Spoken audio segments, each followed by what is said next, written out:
Speaker, thank you. Can I at the outset say it is good to see the Chancellor in her place and to thank her for advance sight of her statement.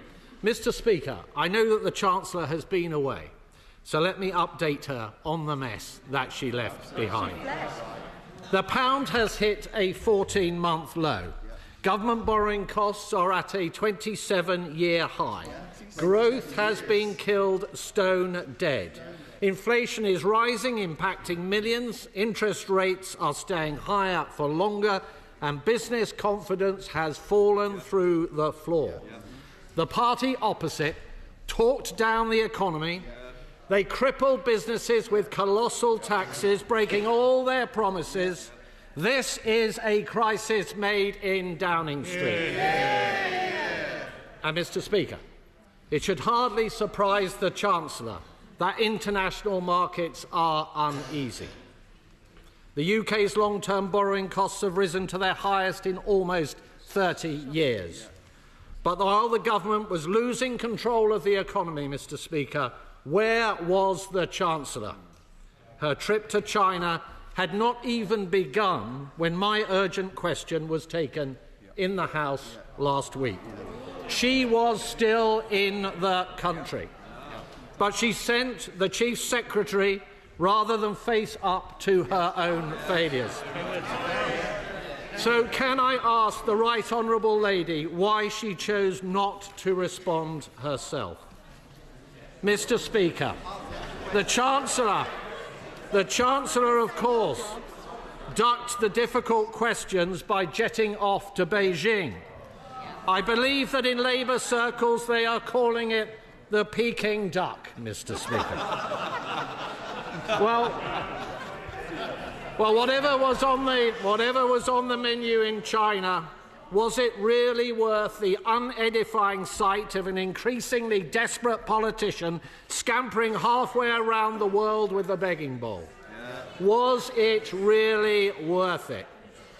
The Chancellor's deal pales in comparison to Labour's black hole, which has opened up in the public finances while the Right Honourable Lady was absent from her station. To give a sense of scale, Mr. Speaker, the deal the Chancellor has announced amounts to £120 million per year. The rise in our borrowing costs due to her disastrous budget has added around £12 billion to our annual spending on debt interest alone. Literally 100 times what she says she has brought back from Beijing. That is money that cannot now go on the public's priorities. £12 billion is enough to pay for 300,000 nurses, to cover Labour's pernicious winter fuel payments cut for 8.5 years. And of course, even before this latest market reaction, the budget meant spending tens of billions more in servicing our debt.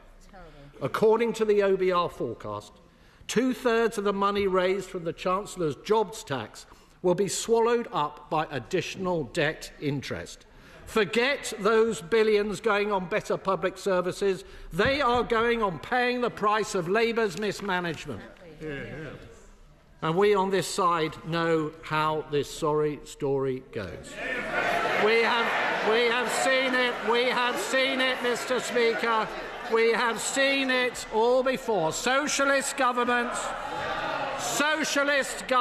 that think they can tax and spend their way to prosperity. Labour governments that simply do not understand that if you tax the living daylights out of business, you will get stagnation. They do not understand, Mr. Speaker, because there's barely a shred of business experience on the front bench opposite. And can I ask the Right Honourable Lady, which of her promises will she break if in March the OBR judge that she is now in breach of her own fiscal rules? Will she cancel promised spending? Will she ramp up borrowing? Or will she raise taxes yet again? Mr. Speaker, this whole sorry tale is nothing short of a Shakespearean tragedy, playing out before our eyes. This is the Hamlet of our time. They promised the electorate much while pouring the poison into their ear. At the end, you can feel the end. The Chancellor flailing, estranged it seems from those closest to her, those about her falling, the drums beating ever closer. To go or not to go, that is now a question. The Prime Minister will be damned if he does, but he will surely be damned if he does not. The British people deserve better. Yeah.